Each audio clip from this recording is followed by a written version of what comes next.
Reka tushimire mwe mwakoze subscribe kuri channel media, twizera ko mwagize umunsi mwiza mumeze neza cyane. Tukaba tuje ngo tubahereze ibyiro bivugwa mu itangazamakuru uyu munsi kugira ngo turare twese dufite amakuru agiye atandukanye ku ngingo zigiye zitandukanye zagiye zivugwa mu bitangazamakuru. Yomba de Jean Dodishimwe ariko ndaza kwandi kumwe na mugenzi wanjye Clarisse araza kuba tubwira amakuru avugwa hanze y'u Rwanda. Amakuru tugiye guhera mu karere ka Rusizi aho ku mupaka Rusizi habereye impanuka y'imodoka ya taxi itwara abagenzi yo muri Kongo yabuze feri inanirwa guhagarara igonga imodoka itwara amazi, abantu 7 barakomereka bikomeye. Umuvugizi wa polisi ishami rishinzwe umutekano mu muhanda SP Kayigi Emmanuel yatangarije Kigali Today ko impanuka yabaye tariki ya 7 Gicurasi 2024 ito ni imodoka ya taxi yo mu gihugu cya Kongo yabuze feri iragenda igonga indi modoka itwara amazi yisanze aho yari iparitse ku mupaka imbere y'irembo irabirinduka, ariko kubw'amahirwe nta muntu warugirimo.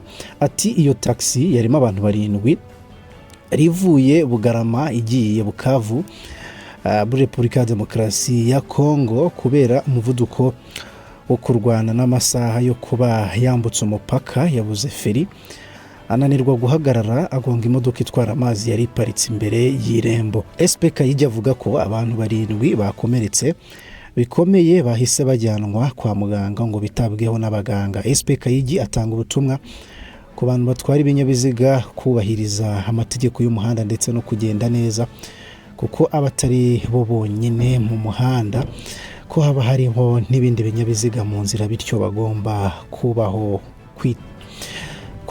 kwitwararika.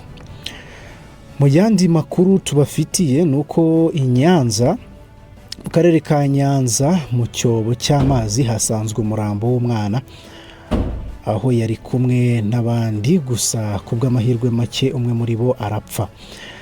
Byabereye mu murenge wa Mukingo mu kagari ka Kiruri mu mudugudu wa Kaganza aho umwana witwa Nyubuzima Alliance w'imyaka 8 yaguye mu cyobo cy'amazi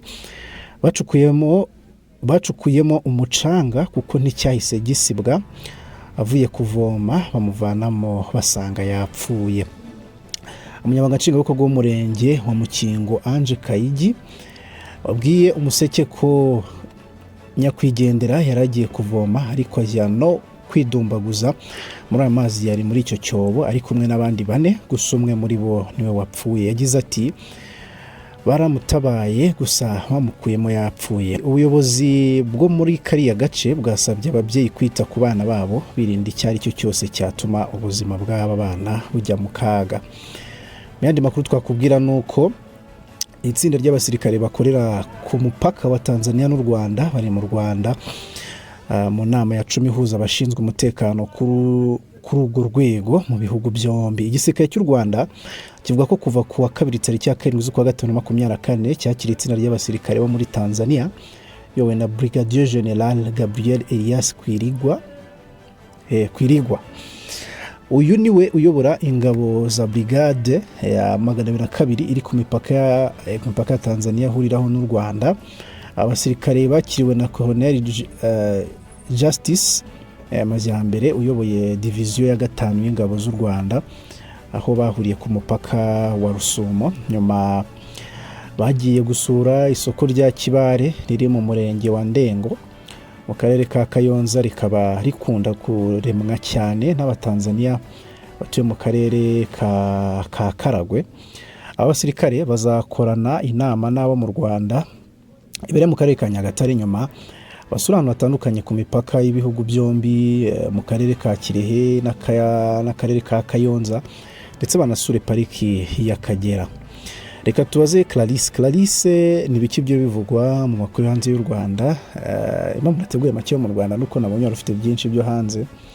Yego Bob, ibyo uvuga nibyo, mfite amakuru menshi yo hanze, ariko amakuru mfite turayahera muri Kenya.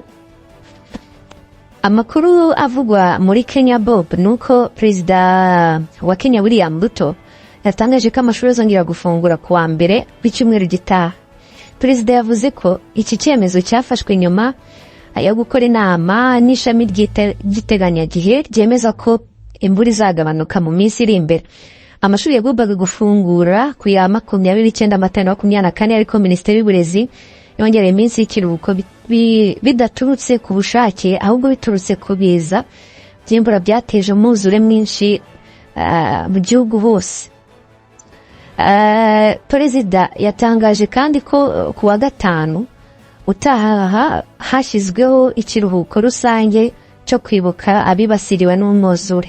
Kuri uwo munsi perezida yavuze ko hazatangizwa gahunda nini yo gutera ibiti mu rwego rwo kubungabunga no gusigasira ibidukikije hagamijwe gukumira ibibazo by'imihindagurikire y'ikirere. Ati kuri uwo munsi tuzatera ibiti kandi twibutse ko igisubizo cy'imihindagurikire y'ikirere ari ukwita ku bidukikije. Perezida yatangaje ko gahunda ihari yo gutera ibiti miliyoni 200 kuri uwo munsi, anasaba buri munyakenya gutera nibura ibiti 50. Ku bijyanye no gusenya ibikorwa remezo n'umwuzure, Perezida Ruto yavuze ko guverinoma izafatanya n'abafatanyabikorwa mu iterambere mu gusana umuhanda wangiritse.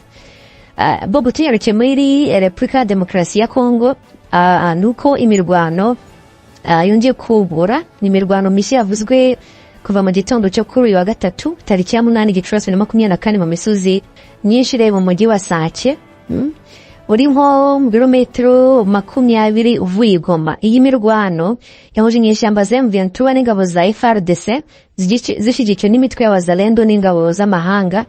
Kuri ubu imirwano ikikije Rutoboga na Vunano no mu nkengero z'umusozi w'ingenzi wa Kihuri, nk'uko amakuru ava ku ruhande rwa leta agaragaza kuri X. Nk'uko amakuru aturuka muri sosiyete sivile bitangaza, inyeshyamba za M23 nizo zagabye ibitero hagamijwe gufata Sake, ariko zisubizwa inyuma. Bobo urumva ko muri Kongo M23 yongeye kukameza, shaka gufata umujyi wa Sake, ariko ingabo za leta zabasubijeyo. Naho mu Burusiya Perezida Vladimir Putin mu muhango wo kurahirira kuyoborera iki gihugu muri manda ya 5 yabwiye abaturage ko nibafatanya azatsinda. Vladimir Putin yarahiye ko azubahiriza itegeko nshinga ry'Uburusiya mu muhango w'ibirori cyabaye tariki ya 7 Gicurasi woni ku munsi w'ejo wabereye mu ngoro nini ya Kremlin. Mu ijambo rya Putin yagize ati, turi igihugu cyunze ubumwe kandi gikomeye, twese hamwe tuzatsinda ingorane zose, tugere ku byo twateganirije byose, kandi twese nidushyira hamwe tuzatsinda. Muri uwo muhango Vladimir Putin yatangajwe nk'uwatsinze amatora kuba perezida w'Urusiya. Amatora yabaye kuva tariki ya 15 Werurwe kugeza tariki ya 17 Werurwe 2024. Icyo gihe yegukanye intsinzi n'amajwi 49.9%, naho umukandida Nikolai w'ishyaka rya gikomuniste bari bahanganiye abona amajwi 4%. Perezida Vladimir Putin azayobora Uburusiya kugeza muri 2030. Ni ku nshuro ya 5 Putin atore kuyobora igihugu kuva muri 2000. Kuva mu mwaka wa 2000 amategeko y'Uburusiya niyemerera Putin kwiyamamaza, na nyuma yo gutorerwa iyi manda bivuze ko ashobora no kongera kwiyamamariza kuyobora izindi manda nyuma y'imyaka nyuma y'umwaka wa 2030. Dusoza n'amakuru dufite hanze Bob, nuko ishyaka ryo mu Budage ryasabye leta kwigana gahunda y'u Rwanda n'Ubwongereza. Umuyobozi w'ishyaka CDU Christian Democratic Union rya Angela Merkel wabaye chancelier w'Ubudage yasabye guverinoma y'iki gihugu kwigana gahunda y'Ubwongereza yo kohereza abimukira mu Rwanda. Iyi gahunda ishingiye ku masezerano yashyizweho umukono muri Mata 2022 akavugururwa Ukuboza 2023 agamije gufasha Ubwongereza gukemura ikibazo cy'abimukira binjira mu buryo butemewe n'amategeko bifashishije ubwato buto bushyira ubuzima bwabo mu kaga. Nk'uko ikinyamakuru The Financial Times cyabitangaje, uyu mudage yagaragaje ishingiro ryo kwikura ku Bwongereza mu muryango umwe bw'Uburayi cyangwa se European Union, kuko ngo nibwo bwari kuyifasha kwifatira ibyemezo byagabanya abimukira babwinjiramo. Yagaragaje ko yababajwe nuko David Cameron wari minisitiri w'intebe w'Ubwongereza muri 2016 yasabye European Union guhindura politiki yayo irebana n'abimukira badafite ibyangombwa kugira ngo bakumirwe, hagasubira i Londres nta gisubizo ahawe. Ikindi kandi ishaka CDU niryo shaka rifite abaki benshi mu Budage, rifite amahirwe yo guhigika SDP ya chancelier Olaf mu matora ateganyijwe mu mwaka wa 2025, kandi mu gihe yazatsinda ishobora kuzigana iyi gahunda y'u Rwanda n'Ubwongereza. Bobo n'amakuru mfite hanze arakoze cyane Clarisse, tumushimira ku makuru yadukusanyije hanze. Nahanga dusoreje amakuru twari tufite uyu munsi. Nizera ko mukomeza gukurikira gahunda za Ritual Media, mukore subscribe, mukana notification bell kugira ngo mukomeze kubona ibiganiro byacu umunsi ku munsi. Na Jean Dodier ndi kumwe na Clarisse, Imana ikomeze kubarinda.